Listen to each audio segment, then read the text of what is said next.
2024 లేదా 25లో డిగ్రీ లేదా బీటెక్ చదివారా? సాఫ్ట్‌వేర్ జాబ్ కోసం ఎదురు చూస్తున్నారా? అయితే కోడ్ జ్ఞాన్ 100 డేస్ కోర్సులో చేరండి. జాబ్ సాధించండి. నమస్కారం మేడం. నమస్తే అమ్మా. పిల్లలు చేసే ప్రతి పనిని పేరెంట్స్ గమనించాలి అని చెప్తూ ఉంటారు. అండ్ అలాగే స్కూల్స్ అయితే ఓపెన్ అయ్యాయి. ఎస్పెషల్లీ పిల్లల బ్యాగ్స్ గురించి ఎంతోమంది ఎన్నో రకాలుగా వాళ్ళ స్టోరీస్ అయితే చెప్పడం జరిగింది. ఎస్పెషల్లీ పిల్లల బ్యాగ్స్లో బుక్స్ కాకుండా కొన్ని కొన్ని వస్తువులు కూడా మనం చూస్తూ ఉంటాం. సో అయితే రోజు పేరెంట్స్ యొక్క బాధ్యతగా పిల్లల బ్యాగ్ని రోజు చెక్ చేయాల్సిన అవసరం ఉందంటారా మేడం? ఒకవేళ అలా చెక్ చేయకపోతే ఎలాంటి ప్రాబ్లం ఫేస్ చేసే అవకాశం ఉంది? దాని ఎఫెక్ట్ ఏ విధంగా ఉంటుంది? రోజు చేయాలా అంటే రోజు అవసరం లేదు. మ్మ్. ఎందుకు అంటే ముందు అసలు ఫస్ట్ నా ఎదురుకుండా సర్దుకో అనేది ముందు అలవాటు చేసామనుకోండి. ఎలా అంటే అదొక క్రమశిక్షణ లాగా. ముందు నైట్ చదువుకున్నావా, పెట్టుకున్నావా అని చెప్పేసి మార్నింగ్ మళ్ళీ నువ్వు హోంవర్క్ బుక్ మిస్ అయ్యాను, వర్క్ బుక్ మిస్ అయ్యాను, ఇలాంటివన్నీ లేకుండా అనేది ఒకటైతే. మ్మ్. రెండోది ఏంటంటే వాళ్ళ భద్రత కోసం. ఎందుకు పిల్లలకి భద్రత అంటే ఒక్కొక్కసారి తెలిసి తెలియక కొన్ని వస్తువులు బ్యాగ్లో వేసుకునే అవకాశం ఉంటుంది. వాడి మీద కోపం వచ్చింది, వాడిని ఏదో చేసేయాలి పక్కనుండి, అట్లాంటివి ఉంటాయి పిల్లల్లో. మనం సడన్గా చూస్తుంటాం కొన్ని చోట్ల పిల్లలు. మనకి ఇక్కడ కాదు, యుఎస్లో షూట్ చేసేసారంటారు స్కూల్కి సడన్గా. మరి బ్యాగ్లోంచి తీస్తాడా, ఎక్కడి నుంచి తీస్తాడు, ఇవన్నీ క్వశ్చన్సే మనకి. సో అలా ఏదైనా చేసే ఛాన్స్ ఉందా? భద్రత. మ్మ్.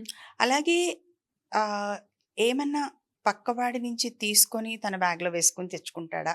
ఎందుకంటే రోజు రోజు చేయకపోయినా ర్యాండమ్గా 2 రోజులకో 3 రోజులకో అది ఎలా చేయాలి?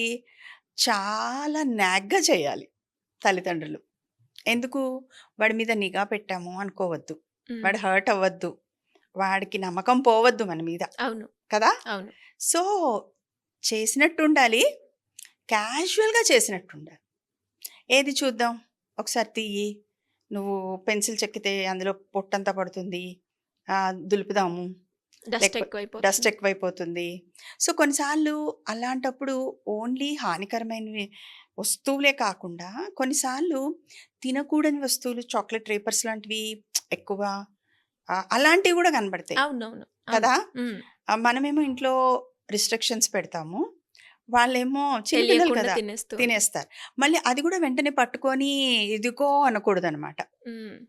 అది కూడా జాగ్రత్తగా మళ్ళీ మేనేజ్ చేయాలి.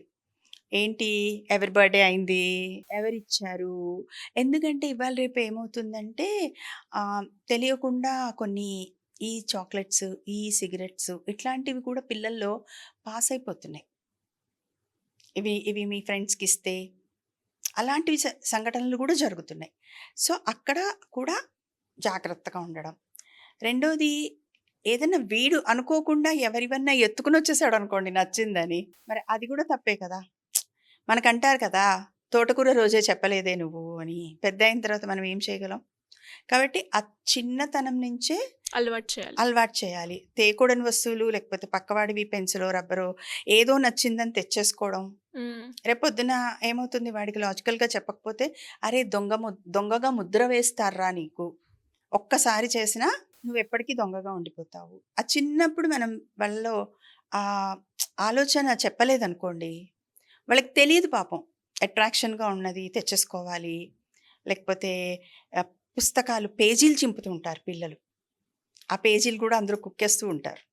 సో నోట్స్ విలువ చెప్పాలి, తర్వాత పుస్తకాలని చింపకూడదు చెప్పాలి, ఎవరివి తీసుకురాకూడదు చెప్పాలి, ఏది ఎవరి దగ్గర నుంచి ఏమి తీసుకోకూడదు చెప్పాలి, ఇంటి నుంచి ఏది తీసుకెళ్ళి ఇవ్వకూడదు చెప్పాలి. ఎందుకంటే మా చిన్నప్పుడు అనమాట, అంటే సరదా అయిన సంఘటనే కానీ ఇది. మా ఇంట్లో మా పక్కన వాళ్ళు హోమియోపతి మెడిసిన్స్ ఇచ్చేవారు ఆయన. మ్మ్. వాళ్ళ అబ్బాయి ఏం చేసేవాడు, ఆ మెడిసిన్ పైన వేస్తారనమాట మందు. జనరలీ ప్లెయిన్ పిల్స్ ఉంటాయి, ఆ పిల్స్ అన్నీ తను పట్టుకొని వెళ్ళి ఫ్రెండ్స్ అందరికీ పెట్టేసేవాడు. అంటే అందులో మందు ఉండేది కాదు. సో ఏమైనా అంటే ఈ పిల్లోడు తీసుకెళ్తాం, ఎప్పటికో గమనించుకున్నారనమాట వాళ్ళు. అలా ఇంట్లో తీసుకెళ్ళి పెట్టేయడమా, ఇంట్లో సామాన్ తీసుకెళ్ళి ఇచ్చేయడమా. కొంతమంది పిల్లలు ఉంటారు, ఫ్రెండ్షిప్ చేస్తారేమో వాళ్ళు నాతో అని, అలా కూడా కొన్ని తీసుకెళ్ళి ఇస్తే నాతో బాగుంటారేమో అని ఇంట్లోంచి కొన్ని తీసుకెళ్ళిపోయి ఇచ్చేస్తూ ఉంటారు. సో అవన్నీ మనం స్కూల్ బ్యాగ్ చెక్ చేస్తేనే తెలుస్తాయి. తెలుస్తాయి. సో ఆ చెక్ చేయడం కూడా ఎలా చేయాలి మళ్ళీ? తెలియకుండా. చాలా నాగ్గా మన టాలెంట్ తోటి మనం చేయాలి. అరే నిన్ను పట్టుకోవడానికి చేస్తున్నానురా కాదు, నిన్ను చెక్ చేస్తానికి నీ మీద నమ్మకం లేక చేస్తున్నానురా కాదు, చాలా క్యాజువల్గా ఆడుతూ పాడుతూ దాదా చేద్దాం, లేకపోతే అన్నీ సర్దుకున్నావా చేద్దాం, ఈ కైండ్లో చేసుకుంటూ వెళ్ళాలి. అంటే ఒక స్టేజ్ వరకు మనం చేసామంటే నాన్న తర్వాత వాళ్ళకే అలవాటు అవుతుంది. ఒకవేళ ఏదైనా ఇన్సిడెంట్ జరిగితే కూడా మనం లాజికల్గా చెప్పేసరికి ఆ మైండ్స్ ట్యూన్ అవుతాయి. అప్పుడు ఏమవుతుంది, స్కూల్లో వాళ్ళకి హెల్ప్ చేసిన వాళ్ళం అవుతాం, మేనేజ్మెంట్కి కూడా మనం హెల్పే కదా. మీ వాడు ఇంటి నుంచి పట్టుకొచ్చాడు మీరు గమనించలేదా అన్నారు అనుకోండి, హ్మ్. అంతే కదా. అవును. సో వాళ్ళకి హెల్ప్ అవుతుంది. వాళ్ళు కొన్ని వందల మంది పిల్లల మీద నిఘా వేసి ప్రతి వాళ్ళ బ్యాగు సెక్యూరిటీ చెక్ పెట్టలేరు కదా. హ్మ్. అందులో ఈ పిల్లలు తీసుకెళ్లేవి రకరకాల వస్తువులు ఉంటాయి. కొంతమంది ఏంటి ఎక్స్చేంజ్లో టాయ్స్ పట్టుకెళ్తూ ఉంటారు, నీకు ఇది ఇవ్వనా, నువ్వు నాకు ఇస్తావా, అవునవును. అది కూడా జరుగుతూ ఉంటుంది. సో అవన్నీ కూడా పేరెంట్స్ కొంచెం శ్రద్ధగా, కొంచెం ఓపికగా, కొంచెం టాలెంట్తో చేస్తే మంచిది. నిఘా ఉండాలి, చెక్ చేయాలి. సో వీళ్ళు స్కూల్ బ్యాగ్లో ఏముండాలి అంటే జనరల్గా మనం చూస్తూ ఉంటాం, ఈరోజు నేను పెన్సిల్ తెచ్చుకోలేదు అంటుంటారు పిల్లలు, ఈరోజు నేను బాక్స్ మర్చిపోయాను, కాంపాక్స్ బాక్స్ మర్చిపోయాను అంటుంటారు. సో చూడండి పిల్లలకి పౌచెస్లో అన్నీ ఉన్నాయా లేదా, స్కూల్లో బుక్స్ ఉన్నాయా, వర్క్ షీట్స్ ఉన్నాయా, హోంవర్క్ బుక్స్ ఉన్నాయా, అలాగా టెక్స్ట్ అండ్ నోట్స్ ఉన్నాయా, తర్వాత వాళ్ళకి కావాల్సిన వస్తువులు పెన్సిల్, ఎరేజర్ ఇట్లాంటివన్నీ కూడా, కొన్నిసార్లు స్కెచ్ పెన్స్ అవసరం అవుతాయి.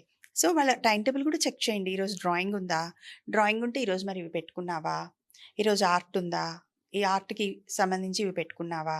సో అలా వాళ్ళకి చెప్తే, వాళ్ళకి కొన్ని రోజులు చెప్తూ ఉంటే వాళ్ళే టైం టేబుల్ చూసుకుని చక్కగా రాత్రిపూటే అన్నీ సర్దేసుకుని రేపు నాకు ఇది ఉంది క్లాసు అని చెప్పి రెడీ అయిపోతారు. హ్మ్. సో వాళ్ళకి ఫస్ట్ అలవాట్లు మనం చేపించాలి, మనం చెయ్యాలి, అలవాటు చెయ్యాలి.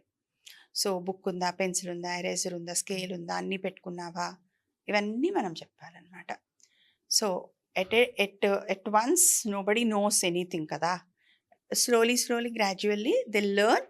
ఆ లెర్నింగ్ ఎలా ఉండాలి, అది మనం చెప్పేలా ఉండాలి. Because we are elders and we are the caretakers and the parents. కాబట్టి నెమ్మదిగా అలవాటు చేస్తే తప్పకుండా ఏదైనా నేర్చుకుంటారు పిల్లలు.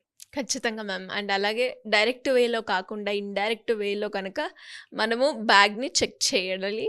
అలాంటప్పుడు మనకి మన పిల్లోడు ఏం చేస్తున్నాడు, Yes. ఎలా ఉంటున్నాడు అవును. అనేది ఈజీగా అర్థమవుతుంది అవును అంటారు. అవును అవును thank you ma'am, thank you so much.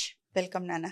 Suman టీవీలో మీ పర్సనల్ అండ్ బిజినెస్ ప్రమోషన్స్ కోసం కింది నెంబర్కి కాంటాక్ట్ చేయండి.